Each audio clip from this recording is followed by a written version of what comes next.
The last shift.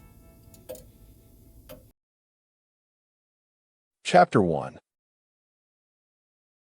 The first night shift.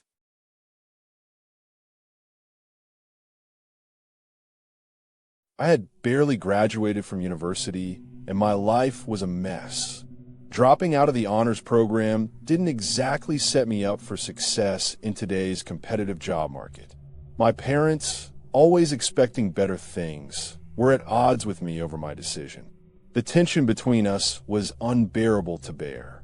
A chance call from an old friend, now working as an administrator at Camp Evergreen, presented a lifeline. A custodian position at the camp for the summer season. It was far from my dream job, but it paid and offered solace until I figured out what came next. The boarding school turned summer camp had been a fixture in our hometown since long before I was born. As I drove up to the sprawling campus nestled deep within the woods, I couldn't help but feel an eerie sense of unease. It was as if the once vibrant grounds were holding their breath, waiting for me. My first few weeks passed uneventfully. Long hours of sweeping floors and empty classrooms weighed heavily on my shoulders.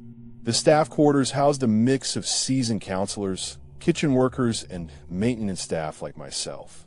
Most days blurred together in an endless loop of cleaning and prep work for the children that would arrive soon.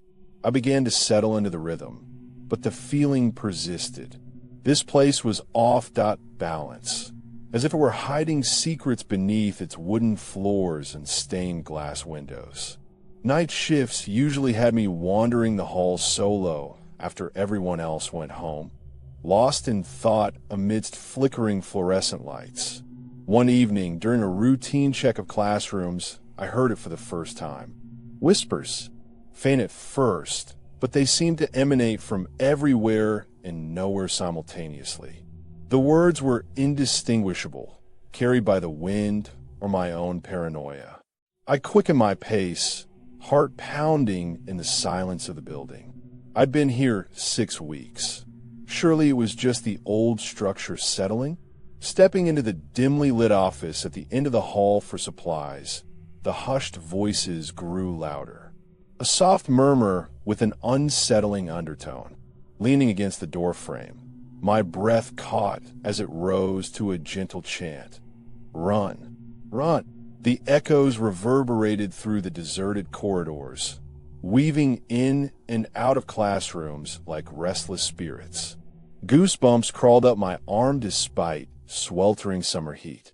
Peeking into the empty rooms revealed only shadows cast by the setting sun and flickering light fixtures. I tried to brush it off as a trick of the mind, but couldn't shake the feeling that I was being pulled towards something unsettling. That night, during another sweep, the whispers returned with a rhythmic cadence. Run, run, let them come. This time, they sounded near my footsteps. Rounding the corner into the main hallway, an image materialized at the far end of the corridor. A girl in a faded tunic, perhaps mid-20th century, her eyes wide as she looked over her shoulder with dread. Gone when I approached, only to reappear a few steps closer, beckoning me onward like a specter. My hand trembled as I grabbed my flashlight and quickened my pace. She vanished before I reached the spot where I saw her. Another trick of the light? The echoes faded into darkness. The girl was never there again. Exhaustion must have caught up to me. Days blurred into weeks, the whispers diminishing in frequency, but never fully vanishing. In the days leading up to camp opening, staff dwindled as counselors arrived for their roles and children checked in. I'd grown accustomed to those few remaining late nights alone, my own company a comfort. The day before campers were due, Alex Chun, counselor in training, asked for my help with last-minute prep work. I'd seen them around, but never spoken. They seemed lost in thought most days. We worked side by side amidst the bustling hubbub of final preparations, and their interest in old buildings surprised me. A kindred spirit. Alex's curiosity mirrored mine, as we uncovered dusty journals beneath layers of cobwebs, detailing Camp Evergreen's past lives and forgotten events. A chance conversation about their research opened a floodgate of questions swirling in my head. Strange disappearances decades ago, the camp's original purpose as an orphanage during World War II, unexplained occurrences that staff members claimed to have witnessed. That night, during my usual shift, Alex joined me unexpectedly. We explored a wing still closed for renovations. Musty air and flickering lights, our only companions. I voiced my concerns. The whispers started when I first got here. Do you hear them? Their nod was almost imperceptible in the gloom. Our shared experience solidified a silent bond. We spoke softly, voices rising above the haunting echoes for once. In the old dining hall, Alex discovered an atlas of local history, pages torn out. We pieced together a tragic story. Children sent from war-torn Europe, dying here due to disease or accidents. As if fate had other plans, that night's whispers carried something new. A name, Lillian.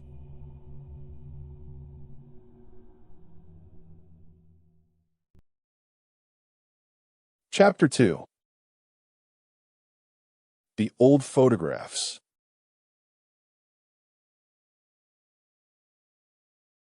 I woke to the first day of my final week with a sense of determination. The sun had yet to breach the horizon when Mrs. Taylor summoned me to her office. Her eyes brimmed with an unspoken concern.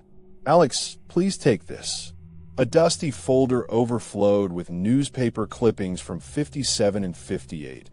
Each headline screamed tragedy. Fires, drownings, a young teacher's disappearance, children lost in the woods. The details were as gruesome as they were baffling.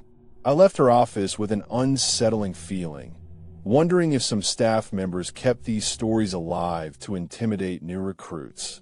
Determined to unravel the mystery, I sought out Mr. Jenkins, my mentor and custodian of local lore.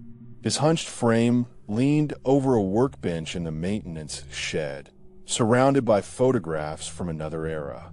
"You're looking for answers, boy." My nods were enough confirmation. He showed me yellowed prints. Boys playing tag, just like that child's drawing in 217. Those kids never left these grounds. Some secrets best remain buried. Determined to prove otherwise, I sought out the wing where room 217 lay. The door creaked as I entered. A chill crept over my skin. In the lightless space, I fumbled for my phone to illuminate the graffiti. "Get out while you still can." My breath hitched. Each day it was there. The message changed from run to help us. The painting had been hidden by more than neglect or vandalism. A presence lingered in these rooms. It was then I noticed them. Children's faces in the darkness, watching me with eyes aglow. With each night came new additions. Pleas for help, tales of woe, all echoing the tragedy. My last evening found an unseen force leading me deeper into the West Wing's bowels. A door revealed a tunnel beneath the floorboards, and an inscription etched on cold stone, "Free them." In the dim light, I made out more faces, now with outstretched hands, urging me onward.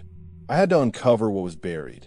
The passage twisted, leading to an underground cavern where children's souls whispered my name. "Let us go." The entrance sealed behind me like a tomb.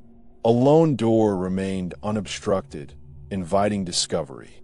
Beyond it, a charred, ashen room, and then a glimmer of light, casting shadows upon the walls. An iron gate held them back. Restless spirits from 57 and 58. I opened it. They swarmed around me, their faces familiar now, drawn for photographs. In a silent procession, they led me to where flames once engulfed those rooms. I uncovered an old logbook, charred pages revealing the events of that fateful night. Children lost in fire, teachers, staff, A final entry by Headmaster Stone spoke of a hidden room, filled with valuables for evacuation purposes. It was there. With torch in hand, I ventured upward. The door to the secret chamber was locked when I arrived. It burst open. Gold glinted, gold and blood-stained money. In an opulent room once meant for escape, now it lay strewn across a table that had seen 10 die in flames. Suddenly, the cavern shook as if the spirits sought freedom. My hand closed around a small fortune and turned to face them.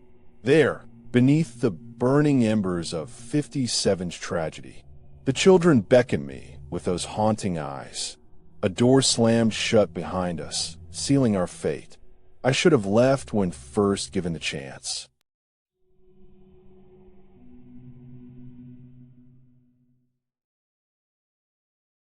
Chapter 3. The Final Shift.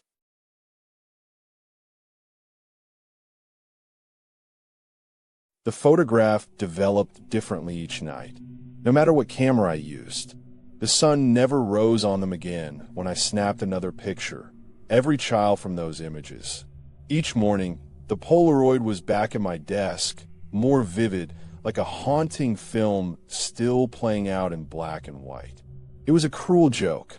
You have to find us, they demanded with each new image until the Polaroids showed only their names. An endless line of white-shirt children with numbers. I'd stumbled upon something profound. They'd been buried here not far from where these photographs were taken. All those years ago, I learned, beneath a statue bearing my name, 17. A crypt on the hill's edge housed them in darkness until a child with sunken eyes found me. Dawn broke as the theater lights died, and I hastened back to my room. The Polaroid was different now. He, alone, looking straight into my soul. My camera held no roll of film. It contained only his image. They'd all be dead if they were alive. I pieced together their stories in a journal, hoping to find answers.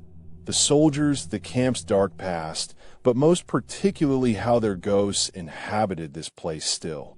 Then there was the final Polaroid, the boy alone on stage, looking at me with sunken eyes. 17 etched in his white shirt sleeve.